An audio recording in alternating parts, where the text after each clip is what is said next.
नमस्कार दर्शक तथा श्रोतावृन्द, स्वागत छ तपाईलाई नेपाली कथाको यो नयाँ भिडियोमा। सर्वप्रथम हिन्दूहरूको महान चाड विजयादशमी 2081 को सम्पूर्णलाई हार्दिक शुभकामना व्यक्त गर्दै लागौं आजका कथाहरूतर्फ। आजको भिडियोमा कथा दशैंको दक्षिणा लिएर आएको छु, कथाकार गंगा पौडेल। आशा छ तपाईलाई यो कथा मन पर्नेछ। भिडियोलाई अन्त्यसम्म हेरिदिनुहोला। दैनिक रूपमा नयाँ नयाँ कथा सुन्नका लागि यस च्यानललाई सब्स्क्राइब गर्नु भएको छैन भने सब्स्क्राइब गर्नुहोला। लागौं कथा दशैंको दक्षिणातर्फ। कथाकार गंगा पौडेल। आहा, कति राम्रो हेर्नुस् त बाबा, हातले उत्तरतर्फ देखाएर रितेशले भन्यो। ऊ दुईवटा टुप्पो देखिने माछा पुच्छ्रे, अलि परको चाहिँ अन्नपूर्ण हिमाल हो। बिहानको झुल्के घामका किरण परेकाले हिमालहरू सुन जस्तै छलल छल्किरहेका छन्। घाम छिप्पिँदै गएपछि त्यही हिमाल सेतो चाँदी जस्तै टलल्ल टल्किन्छन्। बाबाका कुरा चाखपूर्वक सुनिरहेको रितेशले फेरि भन्यो, त्यो हरियो ठुलो डाँडाको नाम के हो नि बाबा? अनि त्यो सँगै त्यति लामो सेतो कपडा कसले सुकाएको? त्यो हरियो डाँडाको नाम रानीवन हो। सेतो चाहिँ पानीको झरना हो। बाबा, म त्यो झरना हेर्न जान्छु नि। ल भोलि पर्सि जाउँला है। अमरले छोरालाई आश्वासन दिए। हस् भनेर ऊ भित्र गयो र झोलाबाट लट्टाई चङ्गा झिकेर आँगनमा आयो। रितेश काठमाडौँ शहरमा जन्मेको हो। ऊ 8 वर्षको छ र कक्षा 3 मा पढ्दैछ। दशैंको छुट्टी मनाउन बाबा आमासँगै ऊ पहिलोपल्ट हिजो राति मात्र घरमा आइपुग्यो। उसको हजुरबाको नाम हरि शर्मा, बाबाको नाम अमर शर्मा र आमाको नाम निर्मला हो। हजुरबा हजुरआमालाई गाउँमा सबैले जेठाबाजे जेठाबजै भनेर बोलाउने गर्छन्। रितेश जिज्ञासु छ। नयाँ कुरा देखेपछि बाबासँग सोधिहाल्छ। उसको बाबा पनि छोराले सोधेका प्रश्नहरूको झर्को नमानी जवाफ दिने गर्छन्। निर्मलाले भित्रबाट दुधको गिलास ल्याएर भनिन्, बाबु दुध खान आऊ। चङ्गा धागो जोड्न व्यस्त रितेशले भन्यो, त्यही राखिदिनु आमा, अहिले पछि खान्छु। एउटा गिलास अमरको हातमा थमाएर तिनले फेरि बोलाइन्, बाबु पहिला दुध खाइहाल, सेलाएको दुधले पेट दुखाउँछ। रितेशले लटाई र चङ्गा त्यही छाडेर गिलास समाती दुध घुटु घुटु पियो। निर्मलाले अमरलाई हेरिन् र मुसुक्क मुस्कुराइन् अनि खाली गिलास उठाएर भित्र गइन्। बाबा छोरा आँगनमा चङ्गा उडाउन मस्त थिए। अचानक हावाले धागो चुडाएर चङ्गा चेट भई बिलौतीको रुखमा अल्झियो। अमर चङ्गा झाड्न गए। पछि पछि रितेश पनि गयो। बारीमा माहुरीको घार देखेर उसले सोध्यो, बाबा त्यो के हो नि? माहुरीको घार, छोटो जवाफ दिए अमरले। अनि किन यहाँ राखेको? फेरि सोध्यो रितेशले। फूलको रस खुवाउन, अमरले जवाफ दिए। माहुरीले फूलको रस कसरी खान्छ बाबा? जान्न चाहे उसले। अमरले चङ्गा झाड्न छाडेर पहिला माहुरीको बारेमा रितेशलाई जानकारी गराउँदै भने, त्यो घारभित्र माहुरीको चाका छ अनि थुप्रै माहुरीहरू पनि छन्। ती माउरीले फूलको रस चुसेर पालै पालो ल्याउँछन् र चाकामा जम्मा पार्छन्। त्यही नै मह हो। मह जम्मा पार्ने काम सबै माउरी मिलेर गर्छन्। तिनीहरू कहिल्यै झगडा गर्दैनन्। काम गर्न अल्छी मान्ने तेरो मेरो भनी छुट्याउने कहिल्यै गर्दैनन्। बुझ्यौ त? बुझे भनेर उसले टाउको हल्लायो। अमर फेरि गएर बेलौतीको रुखमाथि चढेर हाँगा हल्लाए। चङ्गा फ्यात्त भुइँमा खस्यो, साथै पाकेको बेलौती पनि झरे। रितेशले पहिले चङ्गा उठायो र एउटा बेलौती टप्प टिपेर खान लाग्यो। अमरले देखेर पखालेर खानुपर्छ है भनेपछि खुसुक्क गुजीमा राख्यो। एकछिनपछि सबैजना भान्सामा खाना खान बसे। रितेशले थपी थपी स्वाद मानेर खाएको देखेर निर्मलाले भनिन्, बाबुले थपेर खाएको त अचम्मै भयो नि, त्यहाँ त खुवाउन साह्रै गाह्रो थियो। मिठो लाग्यो नि, हात चाट्दै रितेशले भन्यो। सबैजना मुखामुख गरेर हाँसे। सधैँ बुढाबुढी मात्र टुक्रुक्क पिँढीमा बस्ने गरेको छोरा बुहारी नाति समेत जम्मा हुँदा भिन्नै रौनक छाएको छ हरि शर्माको घरमा। हर्ष विभोर छन् बुढाबुढी। केही बेरपछि अमर साथीभाइलाई भेट्न भनी भन्ज्याङतिर गए। निर्मला र हजुरआमा दशैंका लागि काँक्रोको अचार खाद्न जुटे। हजुरबाले खोरबाट बाख्रा निकाले। साना साना पाठापाठीदेखि रितेशले खुसी भएर समात्न खोज्यो। तिनीहरू म्या म्या भन्दै बुरुक्क बुरुक्क उफ्रेर भागे। रितेश हजुरबाको पछि लागेर बाख्रा चराउन गयो। हजुरबाले बाख्रा पाखामा छोडिदिएर रितेशलाई पिङ भएको ठाउँमा लगे। त्यहाँ गाउँका अरू थुप्रै केटाकेटीहरू पनि थिए। रितेश एकैछिनमा उनीहरूसँग घुलमिल भई खेल्न थाल्यो। लट्ठे जाँते रोटे पिङ मध्ये लट्ठे पिङ मचाएर चचहै भन्दा रितेशलाई खुब मजा लाग्यो। दिउँसो हजुरबाले चौतारीमा बोलाएर गोजीबाट झिकेर बेलौती अम्बा र केरा नातिलाई खान दिए। उसलाई यहाँको फलफूल पनि स्वादिष्ट लाग्यो। घाम डाँडामाथि पुगेपछि बाख्राहरू बटुलेर हजुरबा र रितेश घर फर्किए। बाटोमा उसले पाठापाठीहरूलाई फेरि समात्न खोज्यो। तिनीहरू भागेर बथानको माझमा छिरे, ऊ पनि पछि पछि गयो। त्यही बेला एउटा ठूलो कालो खसीले रितेशको कमिजको बाउला थुतुनीले च्यापेर छोड्दै छोडेन। ऊ डराएर हजुरबा भनेर चिच्यायो। हजुरबाले खसीको कान समातेर ताने तै पनि छाडेन। त्यसपछि लट्ठीले टाउकोमा ट्वाक्क हिर्काएपछि बल्ल छाड्यो। नाति डराएको देखेर हजुरबाले भने, नडराउ है, खसीले बाबुलाई माया गरेको नि। उसलाई पनि खसीको माया लाग्यो। घर पुगेर हात खुट्टा धोई पिँढीमा बसेर हजुरबा र नाति खाजा खाँदै थिए। अमर पनि टुप्लुक्क आइपुग्यो। उनलाई देख्न साथ रितेशले भन्यो, बाबा मैले पिङ खेलेको नि, पिङ मचाएर कहाँ पुर्याइदिए भन्दै हिही हाँस्यो रितेश। अनि बाबा कालो खसीले मेरो कमिजको बाउला नै टोकिदियो। रितेशका कुरा सुनेर ए हो भनिदिए अमरले। यहाँ आएदेखि कति खुसी छ यो, तर म भने यहाँको हालत देखेर रुन मात्र सकिरहेको छैन, मनमा नै उसले भन्यो। अमरको अनुहार अलिअलि मलिन देखेर बाबुले सोधे, तँलाई सन्चो त छ? ठिक छु बुबा, केही भएको छैन। साथीहरू कोही पनि भेटिएनन्, त्यसैले दिक्क लाग्यो। पहिला छोराछोरीलाई जंगलतिर लगिदेलान् भन्ने डरले बाहिर पठाइयो। अहिले बल भएका 2-4 हजार निकाल्न सक्ने जति अरबका लाहोर हुन गए। अनि को भेटिउन्? उनले प्रतिप्रश्न गरे। खनजोत गर्ने मान्छे नपाएर जग्गा बाँझै छन्। पहिला गाउँबाट अन्न बेच्न बजार लगिन्थ्यो, अहिले बजारबाट किनेर खान पर्ने स्थिति छ, गुनासो पोखे उनले। बाबुको कुरामा समर्थन गर्दै अमरले भने, हो बुबा, अघि गाउँ डुल्दा देखे। पहिला धानका बाला झुल्ने हाम्रो टारी खेत, मकै कोदो फल्ने नयाँ बारीको पाटामा घाँस फुलेछ, साह्रै दुःख लाग्यो। के गर्ने त नि, हाम्रो बल घटिहाल्यो।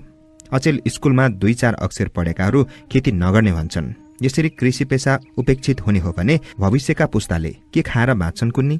साँच्चै अमर, मैले त विदेशमा प्लास्टिकको चामल बन्दै गरेको छ भन्ने सुन्या छु, के साँचो होला त? बुबाको अनौठो प्रश्न सुनेर अमरले संयमित हुँदै भने, खै बुबा, पछि गएर मान्छे नै प्लास्टिकको हुने हो कि? छोराको जवाफ सुनेर हरि शर्मा मुसु मुसु हाँस्दै भित्र पसे। सूर्य गुदुली हुँदै क्षितिजमा हराउँदै गयो। त्यसपछि सन्ध्या मुस्कुराउन थालिन्। अमरले ढोकामा टाँगिएको बटन थिचेर बिजुलीको स्वागत गरे। पिँढी वरपर उज्यालो छायो, तर अमरको मनमा अँध्यारो नै रह्यो। उनले सोचे, यो गाउँमा अझै पनि इन्द्रको छाप, गोलीको प्वाल भरेका भित्ता जस्ताको तस्तै छ। त्यति बेला आमा बाले मलाई गाउँबाट भगाएर काठमाडौँ नपठाएका भए जे पनि हुन सक्थ्यो। डर त्रासले तितर बितर भएका दौतरी अझै फर्केका रहेनछन्। दिन बित्दै जाँदा दशैं पनि नजिकियो। फूलपातीको दिन भगवती मन्दिरका बाजागाजा सहित फूलपाती भित्राएको हेर्ने अमरले निर्मला र रितेशलाई पनि सँगै लगे। निर्मला गाउँको स्वच्छ हावापानी, हरियाली दृश्य, आफ्नै मौलिक संस्कृति देखेर कृतकृत भइन्। रितेश खेल्न कुद्न फराकिलो खुला ठाउँ पाएर दङ्ग छ। ऊ घरि चङ्गा उडाएर, घरि भकुण्डो उफारेर, घरि आँगनमा खेलौना कार गुडाएर रमाएको छ। श्यामे, भुन्टे, अब्दुल जस्ता थुप्रै मिल्ने साथीहरू बनिसकेका छन्। अष्टमीको दिन बिहान बाबासँगै ओछ्यानबाट उठेर रितेश धारामा मुख धुन गयो। त्यही बेला ठूलो खुकुरी बोकेर बिरे घरती टुप्लुक्क आइपुग्यो। हजुरबाले आँगनको कुनामा चुलो बनाएर खड्कुलोमा पानी तताइरहेका थिए। बिरेले खुकुरीमा बेरेको टालो फुकाउँदै भन्यो, जेठाबाजे, यो खुकुरी हिजो मात्र सान लाएर ल्याएको, यस्तो धारिलो भएको छ कि खसीको के कुरा, रागो पनि एकैचोटि छिनाल्न सक्छु। हजुरबाले केही नबोली अगेनामा दाउरा खचेटे। रितेश दाँतमा ब्रस गरेर मुख धोइसक्दा बिरेले खुकुरी भुइँमा राखी खोरबाट कालो खसी थुतेर लग्यो। बाख्राहरू म्याम्या र मुमु गरी उफ्रनेर कराउने गरे। खोरमा मचिएको कोलाहल हजुरबा, अमर र रितेशले पनि सुने। त्यति बेला हजुरआमाले पूजा थाली अङ्खोरामा जल ल्याइन् र भुइँमा राखिदिँदै भनिन्, एकैपल्टमा चिनालाई बिरे, पोहोर साल साह्रै हत्तीसित काटिस्। यो सुनेर अमरको जिउ सिरिङ्गै भयो। तपाईले धन्दै मान्नु पर्दैन जेठीबाजै, यो खुकुरी कस्तो धारिलो छ, नपत्याए हेर्नुहोस्। देब्रे हातले खसीको गर्दन समातेर दाहिने हातले खुकुरी उचालेर देखायो बिरेले। सात लाएर टलक्क टल्केको खुकुरी हेरेर मुसु मुसु हाँस्दै, रक्ती थाप्ने भाँडो ल्याउनुहोस् है भनेर उनी भित्र गइन्। हजुरबाले खसीका चारै खोरमा पानीले पखाली पूजा गरे, निधारमा टीका लगाइदिए। त्यसपछि पूजा गर्दै भने एकैपटक चिनाएस। उनले खसी मनसाउन आँखोको पानी, अङ्खारोको पानी छर्किदिए। बाबाको औँला समातेर नजिकै उभिएर हेरिरहेको रितेशले भन्यो, हजुरबा खसीलाई किन पूजा गर्नुभएको? ऊ त्यो कुकुरले छ्याक पार्न अनि बाबुलाई चिची माम खुवाउन म खसीको कान पोलिदिन्छु, बाबु खाऊ है, हजुरबाले भने। बाबुलाई चिची मिठो लाग्छ नि, अघि अमरले थपे। खसी काटेको कहिल्यै नदेखेको रितेशले मासुको निम्ति खसी काट्न लागेको थाहा पाएपछि एक्कासी चिच्याएर भन्यो, भोबो अबदेखि चिची खान्न, पोलेको कान पनि खान्न, खसी नकाट्ने। वीरेसहित सबैजना वाल्ल परे। रितेशले चुनिँदै वीरेको हातबाट खसी खोस्न गयो। वीरेले झन बलियोसँग समाती खसी आफूतिर तान्यो। त्यो देखेर रितेशले झोक्किँदै भन्यो, छोड्नुहोस् भने अर्काको खसी काट्न आउने बडा। त्यति सानो केटोले हप्काएको सुनेर वीरेले अचम्मै मानेर हेरिरह्यो। रितेशले उसको हात झाङ्गल झुङ्गुल पार्यो। कस्तो केटो रहेछ मनमा नै भन्यो वीरेले, अनि खसी छोडिदियो। रितेशले खसीको टाउकोमा सुमसुमायो। खसी पनि उसँगै ढेपिएर उभियो। वीरेले रितेशलाई सम्झाउन खोज्दै भन्यो, बाबु मलाई अन्त पनि जानु छ, ढिलो हुन्छ, खसी छाडिदेऊ। रितेशले कट्केर भन्यो, छोड्दिन के? उसले वीरेलाई आँखा तर्यो। वीरेले फेरि भन्यो, खसी नकाटे दसैँ रमाइलो हुँदैन, अरू सबैले चिची माम खान्छन्, अनि बाबुले के खान्छौ नि? बुबु माम खान्छु, छर्केर बोल्यो रितेश। बुबु माम खान्छु, छर्केर बोल्यो रितेश। उसले फेरि भन्यो, हाम्रो खसी काट्न आउने तपाईँ नराम्रो मान्छेसित बोल्दिन, कट्टी कट्टी कट्टी। उसले बुढी औँला ठडाएर देखायो। वीरेलाई हाँस उठ्यो। ऊ खिटिटी हाँस्यो। ऊ हाँसेपछि रितेशले झोक्किँदै फेरि भन्यो, के खिटिटी हाँसेको? वीरे झन् मरिमरि हाँस्न थाल्यो। अमर र हजुरबा पनि हाँसे। रितेश रिसले चुर भयो र ठुला ठुला आँखा पारेर गाला पुक्क फुलाएर खुकुरीलाई चोर औँलाले देखाई वीरेलाई भनिदियो, त्यही खुकुरीले तपाईँलाई काटे कस्तो हुन्छ नि? पछिल्लो वाक्यले वीरे झस्कियो। हजुरबा र अमरको मनमा पनि चिसो पस्यो। जबरजस्ती गरे रितेश रुन्छ भन्ने पक्का भएपछि हजुरबाले नातिलाई रुवाउन चाहेनन्। उनले आँखा झिम्काएर वीरेलाई अहिले जाऊ भनी संकेत गरे। आँगनको डिलमा राखेको छुम्रो टिपेर वीरेले खुकुरीमा फनफनी बेर्यो र चुपचाप बाटो लाग्यो। हिँड्दै गर्दा उसले मनमा नै सोच्यो, 12 वर्ष पहिले हर्केलाई जंगलमा बस्नेले सुराकीको आरोप लगाई देवी थानमा लगेर खुकुरीले काटे। म माथि पनि जाई लागेका थिए। मैले हातले छेक्दा देब्रे हत्केलामा चोट लाग्यो अनि 3 वटा औँला छिनाए। भाग्न नसकेको भए म पनि त्यही ढल्ने थिए। अहो त्यति बेला म कति थुरथुर कापे। मर्न भनेपछि साह्रै डर लाग्दो रहेछ। त्यो केटीले भनेको कुरा पनि ठिकै हो। खसी काटे पनि रगत रातै निस्किन्छ, मान्छेको रगत पनि रातै हुन्छ। अनि पहिलाका कुरा सम्झ्यो उसले। त्यो खसी पनि कति डरायो होला, बोल्न पो सक्दैन र भावना त एउटै हो नि। उसको मन परिवर्तन भयो। खसीको माया लाग्यो र भन्यो, अबदेखि म कहिल्यै पनि खसी काट्दिन। वीरेले अठोट गर्यो। ऊ घर नपुग्दै बाटैमा श्यामले भेटेर भन्यो, वीरे दाई तपाईलाई खोज्दै आएको, यतैबाट हाम्रो घर जाउँ, खसी काट्न ढिला भयो। उसले श्यामेलाई आँखा तरेर भन्यो, काट्दिन अबदेखि खसी ससी। श्यामे त्यही टक्क अडेर उसलाई हेरेको हेरे भयो। उसले मनमा नै सोच्यो, कहिले त्यसो भन्दैन थियो, आज वीरेलाई के भएछ? वीरे सरासर घर गएर खुकुरी पालीमा घुसार्यो। लोक्ने छिट्टै आएको देखेर स्वास्नीले भने, किन आज चाँडै आइपुग्नु भएछ नि? अष्टमी र नवमीका दिन घरमा तपाईँको बासै हुन्थेन। ऊ केही नबोली थचक्क पिँढीमा बस्यो। यिनलाई आज के भएछ कुन्नी भनेर तिनी घर धन्दामा लागिन्। वीरे खोरिएर बसिरह्यो। एकैछिनपछि साइला बाजे आएर भने, ए वीरे मैले पानी तताइसके, छिटो हिँड्न हो, खसी काट्न बेर भइसक्यो। उसले जवाफ दिन नपाउँदै गैराघरे माइली टुप्लुक्क आइपुगिन्। उकालो चढेर आउँदा तिनको श्वास प्रश्वास बढेर श्वासा भएको थियो। मुखभरि सास लिएर माइलीले भनिन्, ए वीरे त आउँछस् भनेर कुर्दा कुर्दा दिन बित्यो। आफ्नो घरमा लोक्ने मान्छे पनि कोही छैनन्। कति बेला खसी काट्नु खुइलाउनु बेर भइसक्यो। म एक्लै आइमाईले कहाँ कहाँ मात्र धाउनु। गुनासो पोखिन् तिनले। वीरेलाई बोलाउन आउनेहरू एक जना थपिँदै आँगनमा जम्मा भएर कराउन थाले। सबैले झ्याउ झ्याउ गरेको सुनेर वीरे जुरुक्क उठ्यो र भन्यो, पहिला म अज्ञानी थिएँ, मूर्ख थिएँ, अर्काको ज्यान लिएर रमाउँथे। अब म त्यस्तो छैन। जेठा बाजेको नाति अमरको छोरो रितेशले मेरो आँखा खोलिदियो, म भित्र ज्ञानको ज्योति जलाइदियो। उसले भनेका शब्दले मेरो मनमा छाप पर्यो। अबदेखि म काटमार गर्दिन। होइन के भन्यो त्यसले? हामी पनि सुनौ न, गाउँलेहरूले एकैसाथ सोधे। आज बिहान सबैभन्दा पहिले जेठा बाजेको खसी काट्न जाँदा उहाँको नातिले खसी काट्नै दिएन। मैले उसलाई फकाउने प्रयास गरेँ, तर फकिनु त परै जाओस् त्यो बच्चाले। के भन्यो थाहा छ? वीरेले त्यहाँ उपस्थित सबैलाई सोध्यो। थाहा छैन। के भन्यो भन्न? वीरेको जवाब सुन्न आतुर भए गाउँलेहरू। त्यो खुकुरीले तपाईलाई काटे कस्तो हुन्छ नि भन्यो। त्यो केटो चान्चुने खालको छैन। जवाब सुनेर सबैको जिउ सिरिङ्गै भयो। तिनीहरूले पनि सम्झिए। 12 वर्ष पहिले दशैंको अष्टमीकै दिन भगवती मन्दिरको प्राङ्गणमा भएको विभत्स हत्याकाण्ड र त्यो बेलादेखि मन्दिरमा बलि दिन छाडेको उनीहरू एकछिनसम्म मौन रहे। तैपनि दशैंमा मासु खानुपर्छ भन्ने धारणा भएको गाउँले मध्ये एउटाले भन्यो, त्यस्ता भुराका कुरा सुनेर पनि हुन्छ? अर्कोले भन्यो, बच्चाले जे भन्छ त्यही गरेर साध्य लाग्छ। हो त नि, त्यो रितेशले भन्यो भन्दैमा खसी नै नकाट्ने अर्कोले थप्यो। बोबो नकराउनुहोस्, हत्या हिंसा महापाप हो। निर्दोष पशुपक्षीको ज्यान लिएर दशैं मनाउने चलन पशुपक्षीप्रति घोर अन्याय हो। यो पृथ्वी सबैको साझा हो। पशुपक्षीलाई पनि बाँच्न पाउने अधिकार छ, बुझ्या हो? दशैं जस्तो पवित्र चाडलाई पशुपक्षीका सिनोको दुर्गन्धले बिटुलो नपारौं। तपाईहरू जानुहोस्, अब म काटमार गर्दिन। वीरे गर्जियो। वीरेको घरबाट फर्केका गाउँलेहरूले उसको कुरा काट्दै गए। कसैले भने, अब घरतीलाई मात लागेछ। कसैले भने, हाम्रो खसी नकाटेर उसले पनि दशैं कसरी मनाउँछ र? मासु किनेर खाने हैसियत छैन क्यारे?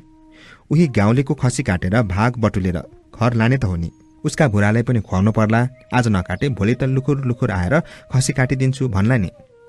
कसैले भने, हैन, पहिला त साह्रै सोझो थियो, कम बोल्थ्यो। आज त पण्डितले चाहिँ प्रवचन सुनाए बा। वीरेको घरमा साँझ भात खाने बेला छोराछोरीले सोधे, आमा मासु पकाउनु भएन? तिनले लोक्नेतिर पुलुक्क हेरेर भनिन्, पकाइन। आज तिम्रा बाबा खसी काट्न जानु भएन, भोलि जानुहुन्छ अनि खाउँला है। वीरेले ठुला ठुला आँखा पल्टाएर स्वास्नीलाई हेरेर भन्यो, अबदेखि म खसी काट्दिन भनेको सुनिनस् तैँले? केटाकेटीहरूले बालाई एकैसाथ सोधे, अनि दशैंमा के खाने त? म गाउँमा गएर दुध दही घिउ मह फलफुल लिएर आउँछु। खिर पुरी तरकारी अचार रोटी बनाएर खाने, पिङ खेल्ने अनि रमाइलोसित दशैं मनाउने हुन्छ। मासु किन नखाने बाबा? छोरीले कारण सोधी। वीरेले सम्झाउँदै भन्यो, हामीलाई काटे दुख्छ कि दुख्दैन? दुख्छ, छोरीले भनिन्। हो, खसीलाई पनि दुख्छ, त्यसैले अबदेखि नकाट्ने जवाफ दियो वीरेले। बाबाको कुरा सुनेर केटाकेटीहरू ट्वाल्ल परेर मुखमा हेरिरहे। पतिको मर्म बुझेर वीरेको स्वास्नीले छोराछोरीलाई भनिन्, अबदेखि हामी मासु नखाउँ है। हुन्छ भनेर टाउको हल्लाए केटाकेटीहरूले। उता रितेशले खसी काट्न आएको वीरेलाई थर्काएर पठाएपछि उसले त्यो खसीलाई खोरमा लगेर हुलिदियो। बाख्राहरू खुसी भए। रितेश दङ्ग पर्यो। त्यसपछि आँगनमा चङ्गा उडाउन व्यस्त भयो। अमरका बाबु छोरा पिँढीमा बसेर कुरा गर्न लागे। हजुरआमा निर्मला पनि त्यही आए। हजुरबाले भने दशैंमा टीका लगाउन आउनेहरूलाई खुवाउन र परिवार रमाउलान् भनेर खसी काट्ने हो। अब नातिले नै काट्न नदिएपछि कसको के लाग्यो? उनले छोरा बुहारीतिर हेरेर फेरि भने, हामी त बुढाबुढी भइसक्यौं, मासु चपाउने दाँत पनि झरिसके, खसी काटे पनि मासु सधैँ अरूलाई खुवाउने हो। तिमीहरू के खान्छौ? दशैं त मनाउनै पर्यो। हामीहरूलाई त खसीको सट्टा फर्सी भए हुन्छ नि। अमरले भनेपछि सबैजना गलल्ल हाँसे। नातिलाई रुवाएर खसी नकाटेकै राम्रो भयो। उसको खुसी नै हाम्रो खुसी हो। उसले मासु खान्न भनेपछि अरूको लागि मात्र खसी ढालेर किन मासु पकाउनु पर्यो? जे भयो राम्रै भयो। हजुरआमाले थपिन्, काठमाडौँमा त केही कुरामा पनि विरोध गर्दैन थियो, यहाँ आएपछि रितेश अलि बढी नै फुर्किरहेछ। अमरले फेरि भने। निर्मलाले पनि भनिन्, केटाकेटीका कुरा भनेर हामीले व्यवस्था गर्छौं। उनीहरूले जे गर्न लागे पनि यसो नगर उसो नगर मात्र भन्छौं। तिनीहरूको भावना बुझ्नुतर्फ लाग्दैनौ, खाली दबाब मात्रै दिन्छौं। आज रितेशले जे गर्यो एकदमै राम्रो गर्यो। सानैदेखि हामीले उसलाई मासु खुवाउने गरेको भए पनि त्यो मासु कहाँबाट आउँछ, केबाट बन्छ उसलाई थाहा दिएनौ। आज प्रत्यक्ष आँखाले देख्यो। मासु खान कसैको प्राण हत्या गर्नुपर्ने थाहा पायो अनि उसले विरोध गर्यो। दशैं मनाउने तरिका र पशुपक्षी माथिको सद्भावमा हामीभन्दा ऊ एक पाइलो अगाडि देखियो। त्यसैले रितेशमाथि हामीले गर्व गर्नुपर्छ। निर्मलाको कुरामा सबैजना सहमत भए। तैपनि मासुको विकल्पमा के त? सबैभन्दा पहिला हजुरआमाले भनिन्, पाहुनाहरूलाई के खुवाउने त?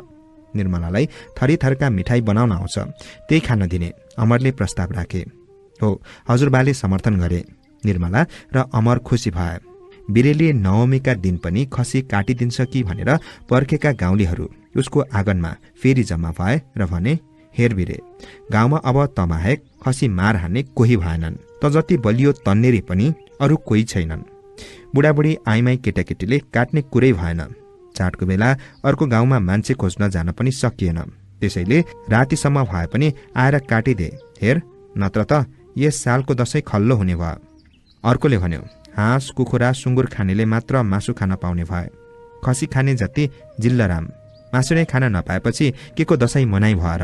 अर्कोले थप्यो, उफ, चुप लाग्नुहोस्, तपाईहरू मासु मासु भनेर कति कराइरहेको।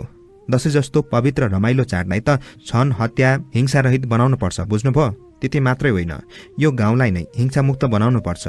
अबदेखि कसैले पनि काटमार गरेको देखे म सहन्न। जानुस् तपाईहरू। बिरे झर्केर बोलेको देखेर झिनो आशा बोकेर पर्खेका गाउँलेहरू मासु खाने रहरमै सीमित रहने ठहर गरी घर फर्किए। बिरेले मनमनै सोच्यो, मलाई पनि कसैले ऋण पत्याए मुक्लान पस्छु, यहाँ बस्यो खसी काटिदे भनेर कराइहाल्छन्। फेरि सोच्यो, पनि भन्दैमा गरिहाल्नुपर्छ र, ऋण गरेर कतै जान्न, बरु जग्गा भाडामा लिएर तरकारी फलफुल खेती गर्छु। ब्राह्मण, क्षेत्री, दलित, जनजाति लगायत मुस्लिम समेत गरी 70 घरधुरी भएको खिलुङ देउराली स्याङ्जा जिल्लामा पर्दछ। त्यहाँसम्म पुग्न सिद्धार्थ राजमार्गको हेलु, दार्सिङ, बयरेखारी तिनै ठाउँबाट पश्चिमतर्फ लाग्नुपर्छ।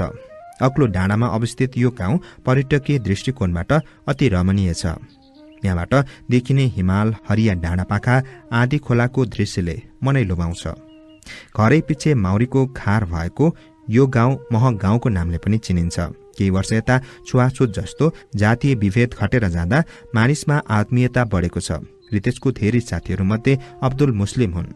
बिरेले खसी नकाटेका कुरा सारा गाउँलेलाई थाहा भयो। त्यसैले अरूले पनि मासु नखाने निर्णय गर्यो। साँझ ओछ्यान जानुभन्दा पहिले भोलिको तयारीको लागि सल्लाह भयो। रितेश पनि त्यही बसेर सुनिरह्यो। त्यही बेला अमरले भने, यस सालको दशैं फरक तरिकाले मनाउने भएपछि अझै एउटा नौलो कुरा पनि थपौँ न। सबैका मनमा कौतूहलता बढ्यो। उनले फेरि भने, दशैंको टीका लाएर नगद दक्षिणाको सट्टा निर्मलाले लेखेको एक एकवटा पुस्तक दिने, केटाकेटीलाई बाल साहित्य, अरूलाई प्रौढ साहित्य, त्यसो गरे कसो होला? खुसी हुँदै निर्मलाले भनिन्, त्यो त छ नै राम्रो नि। हजुरआमाले चाहिँ असहमति जनाएर भनिन्, यो गाउँमा सबैभन्दा बढी दक्षिणा दिने, पाहुनालाई पेटभरि खान दिने हामी नै हौं। खाइपाई आएकाले नपाउँदा कुरा काट्छन्। तिनको कुरा सुनेर हजुरबाले भने, कुरा काट्नेको मुख कसले थुन्न सक्छ? पोहोर सुन्तलीकी छोरी ज्वाइँलाई टीका लाएर 500 दक्षिणा दिँदा पनि कोसेलीको मोलै नउठ्ने के दक्षिणा दिएका होलान् भनिन्छ। तिनीहरूले ल्याएको कोसेली मुखमा राख्न त परै जाओस्, हातले समाउँदा पनि डुङडुङती गनाउँथ्यो। विजयमा रितेश बोल्यो, बाबा, मेरो साथी अब्दुललाई कछुवा र खराएको चित्रकथा दिनु है। ल ल हुन्छ भनेर अमर फेरि आमातिर फर्के र भने, हाम्रो पो त सम्पत्ति छ, जागिर छ र खर्च गर्छौं। नहुनेलाई एक छाक मिठो मसिनो खान पनि ऋण गर्नुपर्ने हुन्छ। अरूले खर्च गरेको देखेर नहुनेले पनि त्यही गर्न खोज्छन् र ऋणमा चुर्लुम्मै डुब्छन्। अनि दशैं सकिएपछि भन्छन्, आयो दशैं, ठोल बजाई गयो, दशैं ऋण बोकाई। त्यो त घाँटी हेरी हाट निल्न जान्नुपर्छ नि, नहुनेले हुनेको सिकु गरेर पुग्छ, आमाले भनिन्। आमा छोराको कुरा सुनिसकेपछि बुबाले भने, खर्चमा मितव्ययिता गर्नु राम्रो कुरा हो। दिन प्रतिदिन बढ्दो महँगीले गर्दा मान्छेलाई चाडपर्व बोजिलो बन्दै गएको छ। त्यसैले अनावश्यक खर्च कटौती गरी सरल तरिकाले दशैं मनाउनु बुद्धिमानी हुन्छ। रात छिप्पिँदै गयो, सुत्न जाउँ, बाँकी कुरा भोलि गरौँला। अमर ओछ्यानमा पल्टिए पनि मनमा कुरा खिलिरहेकोले पटक्कै निन्द्रा लागेन। उनले मनमा नै भने, काठमाडौँमा पढ्न गएको मैले उतै प्रेम विवाह गरे, छोरा जन्मियो। शहरमा जन्मी हुर्कीकी पत्नी, त्यही परिवेशमा जन्मेको छोरो गाउँमा रमाउँदैनन् कि भनेर यो भन्दा पहिला ल्याइन। अहिले घरभित्र पसेदेखि नै निर्मलाको मुहार उज्यालिएको छ। बुबा आमा पनि खुसी हुनुभयो। रितेश सहन फुर्केर भुइँमा खुट्टै छैन। म गलत साबित भएँ। दशैंको टीकाको दिन बिहान उठ्ने बित्तिकै रितेशले आँखा मिच्दै हजुरबासँग सोध्यो, हजुरबा टीका कति बेला लाउने? पहिला पूजापाठ सकौं अनि लाउला है। यति भनेर हजुरबा कोठातिर गए। रितेश धारामा मुख धुन गयो तापनि कति बेला टीका लाउन पाइन्छ भनेर उत्सुक भइरह्यो। आमा आमा बोलाउँदै भान्सातिर गयो। त्यही बेला मिठाईका बास्नाले उसको मुखमा पानी रसायो। खुट्टुको थुक निलेर भन्यो रितेशले, ऊ त्यो दिनुस् न, टीका नलाई खानुहुन्न क्या, पछि दिउँला, निर्मलाले भनिन्। रितेशले गाला पुक्क फुलाएर चोसो पसारेर भन्यो, अघि किन दुध दिएको त? निर्मलाले मुसुक्क हाँसेर भनिन्, हजुरबाले देउतालाई चढाउनुहुन्छ अनि खाउँला, बाबु ज्ञानी छ, अहिले खेल्न जाऊ है।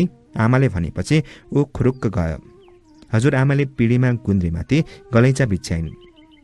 हजुरबाले पूजा सकेर टीका प्रसाद थालीमा राखी टीका लाउन आओ भनेर बोलाए।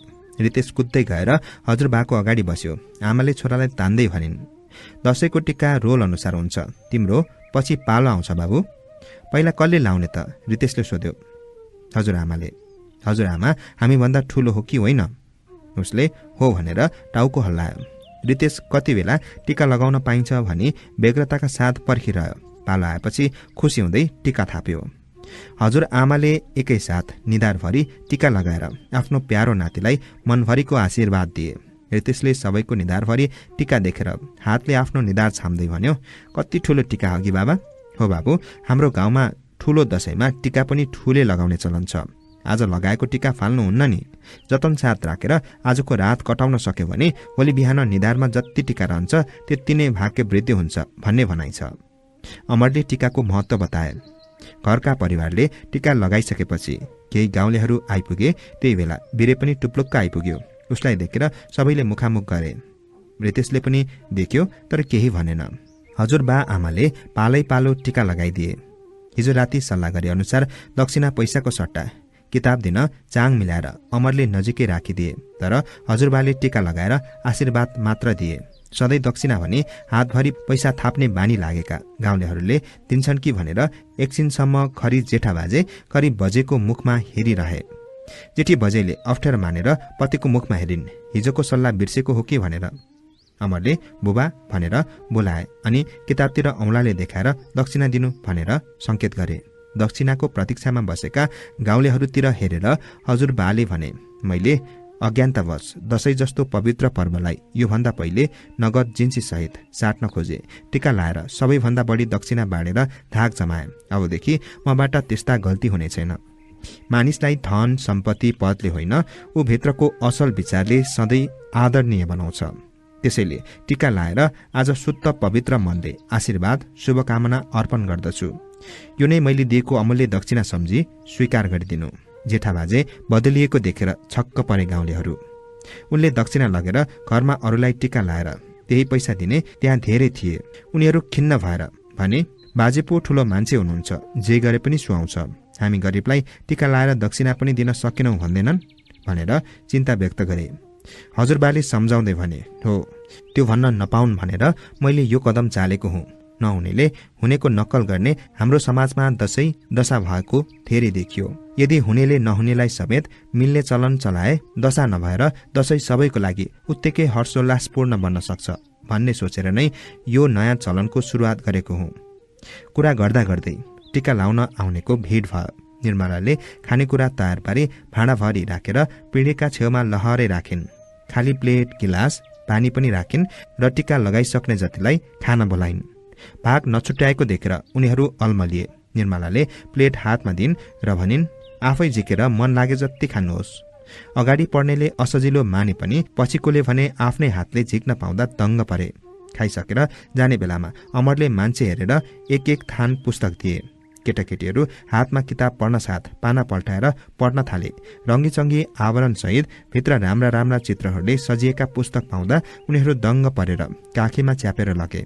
जाँदै गर्दा गाउँलेहरू मध्ये कसैले जेठो बाजेले चलाएको नयाँ चलनको प्रशंसा गरे, कसैले आलोचना गरे। प्रशंसा गर्नेले भने, हेर्नु त्यो अमरकी सहरिया दुलै कति फरासिले, खानेकुरा बनाउन पनि कति सिपालु रहेछन्।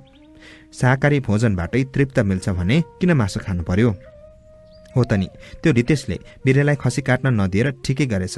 सबैभन्दा धेरै खर्च हुने मासु र दक्षिणामै हो। यसपालि त कम खर्चमा आनन्दले दशैं मनाउने भयो, अर्कोले थप्यो। जेठा बाजे उपाध्याय बाहुन भए पनि नेवार्नी बुहारी भित्राउने ठूलो छाती भएका मान्छे हुन्। हेर न, हामी दलित भए पनि अरू सर आसनमा बसालेर टीका लगाइदिनु भयो। उहाँले कहिले पनि जातपातमा भेदभाव गर्नु भएन। अर्कोले गुणगान गर्यो, सहरका मान्छेको मन साँगुरो हुन्छ, गाउँलेलाई मान्छे गन्दैनन् भन्थे, ती सब वाहियात रहेछन्। ती अमरकी दुलैले हाम्रो मान मर्यादा खानपानमा कुनै कसर बाँकी राखेनन्। त्यो रितेश पनि कति ज्ञानी, उसका बा आमाले भनेपछि आफूभन्दा ठुलो मान्छेलाई खुरुक्क ढोगिदिने। त्यस्तो पो हुनु केटाकेटी त। घरमा टीका लगाउन आउनेको भिड कम भएपछि अमर पत्नी र छोरासहित गाउँमा अन्य मानेजनका हातबाट टीका थाप्न गए। जुन घरमा जाँदा पनि रितेशको प्रशंसा गरेर भने, यो बालक अरूभन्दा भिन्दै छ, भविष्यमा गएर एउटा असल र ठुलो मान्छे बन्नेछ। म भविष्यवाणी गर्थे उनीहरू र शिरमा हात राखेर आशीर्वाद दिन्थे। अमर निर्मला मनमनै खुसी भए। साँझ पर्न आँट्यो। अब टीका लगाउनेहरू कोही आउँदैनन् होला भनी हजुरबा उठ्नै आँटेका मात्र थिए। एक जोडी नौलो अनुहारका युवा युवती टुप्लुक्क देखा परे। जेठा बाजेको घर यही हो? सोधे उनीहरूले। हो, जेठा बाजे पनि मै हुँ, आउनुहोस् बस्नुहोस्, हजुरबाले भने। चोला बिसाएर दुवैजना पिँढीमा बसेर परिचय दिँदै भने, हामी त्रिभुवन विश्वविद्यालयमा स्नातकोत्तर अध्ययनरत विद्यार्थी हौँ। नेपालमा मनाइने चाडपर्वका बारेमा शोधपत्र तयार पार्न अध्ययनको लागि यो गाउँमा आइपुग्यौँ। मेरो नाम रिना विक, मेरो नाम मोहन छेत्री। साँझको बेला आएका तपाईहरू हाम्रो पाहुना हुनुहुन्छ। त्यसमा पनि आज टीकाको दिन। पहिले टीका लगाऊ अनि पछि बिस्तारै कुरा गरौँला। हजुरबाले टीका जमरा लगाइदिए र आशीर्वाद दिँदै भने, युवा भनेका देशका खम्बा हुन्, अभिभावकको बाँच्ने सहारा हुन्। तपाईको अध्ययन सफल होस्, जानेका ज्ञान सिप स्वदेशमै लगानी गर्नुहोस्। रिना र मोहनले हजुरबालाई ठोक गरे र आशीर्वाद थापे। त्यति बेला अमर र रितेश घरभित्रबाट पिँढीमा आए। परिचय आदान प्रदान भयो। अमरले उनीहरूलाई आवश्यक जानकारी गराउनुका साथै आफ्नै घरमा बास व्यवस्था मिलाए। भोलिपल्ट बिहानदेखि नै घर घरमा डुलेर दशैं कसरी मनाउनु भयो भनेर सोधे। गाउँलेहरू प्राय सबैले मुखबाट एउटै कुरा सुन्नमा आयो। उनीहरूले भने, सबैभन्दा पहिले बिरे घरतीलाई रितेशले घरको खसी काट्न दिएन। यति मात्र कहाँ हो र, खुकुरीले तपाईलाई काटे कस्तो हुन्छ भनिदिएछन्। त्यसपछि त उसले कसैको खसी काटेन। दशैंको बेला छिमेकमा कसैको घरमा मासु पाक्ने कसैकोमा नपाक्ने भनेर हाँस कुखुरा सुँगुर खानेले पनि काटमार गरेनन्। यसपालिको दशैं हिंसामुक्त भयो। अर्को कुरा, टीका लाएर दक्षिणा भनी रुपैयाँ पैसा दिने चलन हटाएर आशीर्वाद मात्र दिने चलन पनि जेठा बाजेले नै सुरु गर्नुभयो। हामी जस्ता निम्न आय भएकालाई दशैं आयो कि दशा आए जस्तै लाग्थ्यो। ऋण लाग्ने पीरले दशैं आएको रमाइलै हुँदैन थियो। तर यसपालि त गजबी भयो। दिनभरि गाउँ डुलेर अध्ययन गरी उनीहरू साँझ जेठा बाजेको घरमा आए र राति अबेरसम्म लेखिरहे। रिना र मोहन यो गाउँको सौन्दर्य, यहाँका बासिन्दाको मिलनसार व्यवहार, आतिथ्य सत्कारदेखि औधी खुसी भए। अझै बस्न मन लागेको भए पनि समय अभावले गर्दा भोलिपल्ट बिहानै काठमाडौँ फर्किए। दशमीदेखि पूर्णिमाको अघिल्लो दिनसम्म पनि टाढा टाढा विवाह भएर गएका गाउँका चेलीहरू कोसीले सहित टीका थाप्न आए। जेठा बाजेले अबदेखि टीका थाप्न आउँदा कोसीले ल्याउने कष्ट नगर्नु भनी सम्झाए। दशैं लिने दिने चाड होइन, यो त बिछोडको मिलन, आपसी सद्भाव, हर्ष खुसी, शुभकामना आदान प्रदान गर्ने, ठूलाबाट आशीर्वाद थाप्ने पवित्र र महान पर्व हो। जुन कुरा पैसाले किन्न पाइँदैन, कुनै वस्तुसँग साट्न मिल्दैन। टीका लगाउन आउँदा कोसीले ल्याउने, टीका लगाएर नगद दक्षिणा दिने चलनले गर्दा कसले कति ल्यायो कति दियो जस्ता अनावश्यक चर्चाले दशैंको महत्त्व नै घटाउन थालेको छ। कुरा काट्नेहरूलाई काम थपिएको छ। त्यसैले समय र परिस्थिति अनुसार दशैं मनाउने तरिकामा सुधार गर्न हामी सबैको कर्तव्य हुन आउँछ, जसले गर्दा समाजमा सुख समृद्धि कायम हुनेछ। यही नै समयको माग र सामाजिक रूपान्तरणको एउटा प्रयास हुनेछ भनेर सम्झाए। रितेशको स्कुलमा तिहारसम्म बिदा भए पनि अमर र निर्मलाको बिदा सकियो। 2 हप्ता समय कति छिटो बित्यो पत्तै पाएनन्। काठमाडौँ जाने अघिल्लो रात रितेशले हजुरबासँगै सुत्छु भन्यो। बाबा आमाको कोठामा जानै मानेन। छोरो जन्मिएदेखि आफूसँगै सुताउने गरेकी निर्मलाले अलिक कस्तो कस्तो लागेर भनिन्, राति उठेर बाबु रुन्छ होला, भइगयो यतै आऊ। रितेशले हजुरबाको औँला समाती भन्यो, रुन्न आमा, ज्ञानी भएर सुत्छु, हात खुट्टा बढी चलाउँछौ, हजुरबालाई गोडा लाग्छ, आऊ यतै आऊ। निर्मलाले फेरि भनिन्, नचली सुत्छु कि आमा, रितेशले जवाफ दिए। हजुरबाले बुहारीको आशय बुझे तर केही बोलेनन्। अमरले पनि केही भनेनन्। आखिर रितेश हजुरबासँगै सुत्न गयो। हजुरबाले नाति निदाउन अगाडि राम्रा राम्रा नीति कथा लोककथाहरू सुनाए। उसलाई कथा सुन्दा खुब मजा लाग्यो।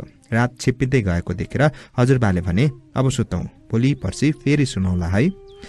रितेश पनि हस भनेर एकैछिनमा भुसुक्कै निधायो। हजुरबालाई भने निन्द्रा लागेन। उनको मनमा कुरा खेल्यो। नचिनेसम्म कोहो कोहो, देख्यो भेट्यो माया मोह भनेको यही हो। अब यो नाति मेरो साथी भइसक्यो। यो गएपछि घरै शून्य हुन्छ। हामी बुढाबुढी दिन परदिन डाँडामाथिका घाम हुँदैछौँ। छोरा बुहारी पनि यतै आएर बसे हुन्थ्यो। नातिलाई पढ्न गाउँमै स्कुल छ। बुहारी सहरिया भए पनि घर गरेर खालिन जस्ती छिन्। लामो सास ताने र निदाउने प्रयत्न गरे। अमरले बिहानै छोरालाई उठाउन आए। रितेश आँखा मिच्दै उठेर बाबाको हात समातेर बाहिर पिँढीमा गए। मुख धोइवरी लुगा फेराई रितेशलाई दूध खान दिइन् निर्मलाले। अमर बुबा आमालाई ढोगेर ब्याग बोकी अघि लागे। निर्मला र रितेशले पनि ढोगे। गाईले बाछुलाई चाटे झैं हजुरआमाले नातिलाई छातीमा टाँसेर निधार गाला जताततै मै खुवाइन् र आँसु झारिन्। हजुरबा डहरसम्म पुर्याउन जान्छु भनेर सँगै गए। रितेश हजुरबाको औँला समातेर हिँड्यो।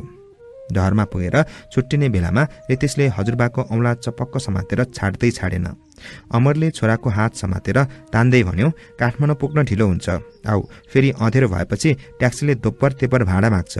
रितेश झन् हजुरबासँग टाँसियो। अमरले आउन भनेर अलि बलले ताने, तर रितेशले पनि बलियैसित औँला समातेकोले हजुरबा समेत तानिए।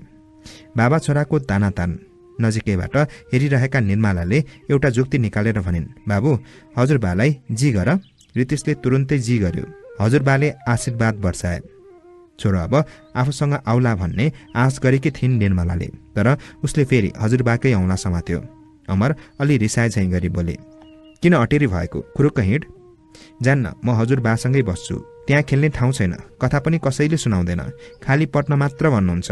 गाला पुक्क फुलायो उसले र घोसे मुन्टो लायो। छोराको निर्णय र पछिल्लो वाक्यले अमर र निर्मलालाई नराम्ररी झस्कायो। निर्मलाले सोचिन्, हुन पनि हो, बिहान उठेदेखि साँझसम्म स्कुलमै हुन्छ, साँझ थाकेर आउँछ, खाना खाएर सुतिहाल्छ, उसँग बोल्ने खेल्ने खिलाउने फुर्सद हुँदैन हामीसँग। त्यो मलाई थाहा छ, तर के गर्नु, विवश छु, मनमनै भनिन् तिनले। जोर जबरजस्तीले छोरो चिच्याएर रुन सक्ने देखेपछि अमरले निर्मलालाई हेरेर भने, के गर्ने।